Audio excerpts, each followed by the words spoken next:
साल 2014 से 2021 के बीच 185 सांसदों और विधायकों ने कांग्रेस का साथ छोड़ दिया और न जाने कितने कार्यकर्ता और नेता पार्टी को टाटा बाय बाय बोल चुके हैं।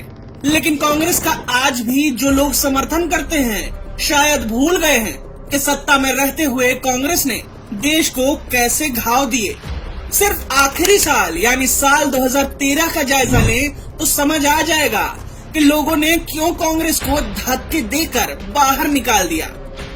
जनवरी 2013 सीमा पर पाकिस्तान लगातार सीज फायर का उल्लंघन कर रहा था, तो वहीं जम्मू कश्मीर के पुंछ सेक्टर में सेना के 2 जवानों की निर्मम हत्या कर दी गई। लेकिन उस समय के गृह मंत्री सुशील कुमार शिंदे सबूत होने के बाद भी पाकिस्तान के खिलाफ कार्रवाई न कर हिंदू आतंकवाद की थ्योरी रच रहे थे। देश की सिक्योरिटी और अखंडता को बाजू रख कांग्रेस ने वोट बैंक पॉलिटिक्स कर हिंदू विरोधी होने का पूरे देश को परिचय दे दिया। फरवरी 2013 राज्यसभा के उपसभापति और कांग्रेस नेता पीजे कुरियन पर बलात्कार के मामले में कार्रवाई करने के लिए सोनिया गांधी तक को लेटर लिखा गया, लेकिन सोनिया गांधी और कांग्रेसी पीजे कुरियन पर कार्रवाई करने के बजाय अगस्ता वेस्टलैंड हेलीकॉप्टर घोटाले में दलाली खा रहे थे। मार्च 2013 में 2 इटली के सैनिकों ने 2 भारतीय मछुआरों को मार दिया, लेकिन शायद इटालियन होने की वजह से सोनिया गांधी को उन पर दया आ गई और उन सैनिकों को इटली जाने दिया।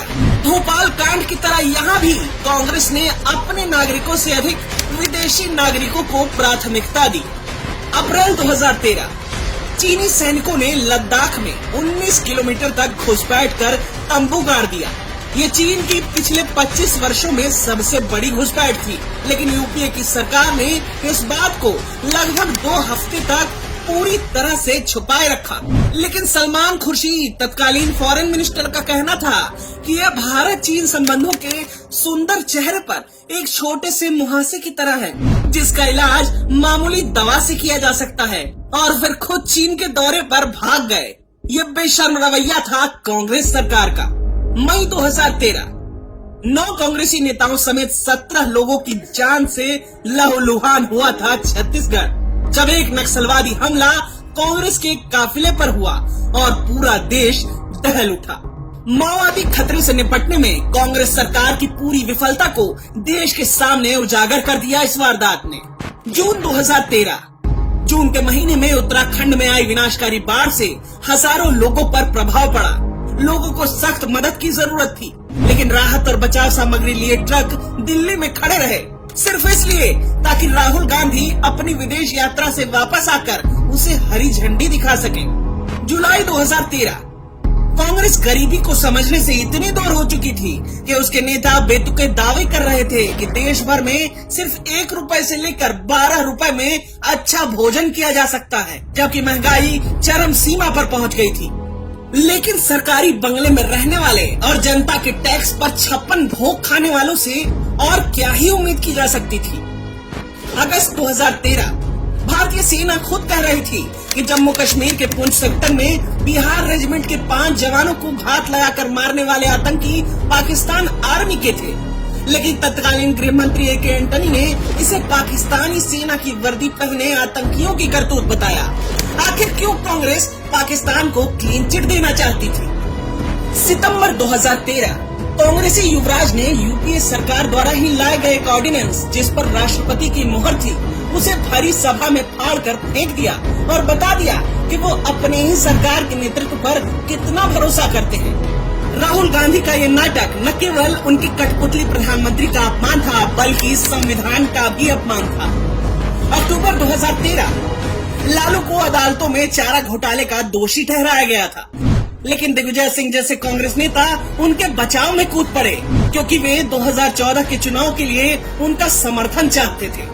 10 वर्षों में देश में झुग्गियों में रहने वालों की आबादी 5.2 करोड़ से बढ़कर 6.5 करोड़ हो गई थी, लेकिन इन गंभीर आर्थिक मुद्दों से हमारे अर्थशास्त्री प्रधानमंत्री को कोई परेशानी नहीं हुई। नवंबर 2013 एक बार फिर पाकिस्तान को बचाने की कोशिश में कांग्रेस सरकार ने अपने ही जवानों का साथ नहीं दिया। कैप्टन सौरभ कालिया, जिनको कारगिल के युद्ध में पाकिस्तान ने अगवा कर लिया था और जानवरों से भी बदतर सलूक किया, वो पाकिस्तानी जेल में ही शहीद हो गए। लेकिन कांग्रेस सरकार ने कहा कि इसे वॉर क्राइम नहीं कहा जा सकता और मामले को अंतर्राष्ट्रीय स्तर पर उठाने से मना करते हुए कहा कि पाकिस्तान हमारा पड़ोसी मुल्क है। दिसंबर 2013 पूरे वर्ष रुपया गिरता रहा और इससे पहले कभी भी इतने निम्न स्तर पर नहीं देखा गया। इसी तरह कांग्रेस पार्टी भी इस हद तक गिर गई कि उसने दिल्ली में आम आदमी पार्टी को सरकार बनाने के लिए समर्थन दे दिया। अब तो पार्टी के वरिष्ठ नेता जैसे मणिशंकर अय्यर भी खुले में बोल रहे थे कि कांग्रेस 2014 लोकसभा का चुनाव हार कर विपक्ष में बैठेगी। कांग्रेस की विफलता हर क्षेत्र में देखने को मिली। उनके राज के आखिरी साल में देश हताशा में चला गया था। लोग महंगाई, भ्रष्टाचार और आतंकवाद से त्रस्त थे। लोगों ने धक्के मारकर कांग्रेस को सत्ता से बाहर कर दिया। ये तो कांग्रेस राज का आखिरी साल बताया है। सोचिए, पूरे टर्म का कच्चा चिट्ठा खोला जाए तो पूरी फिल्म बन जाएगी।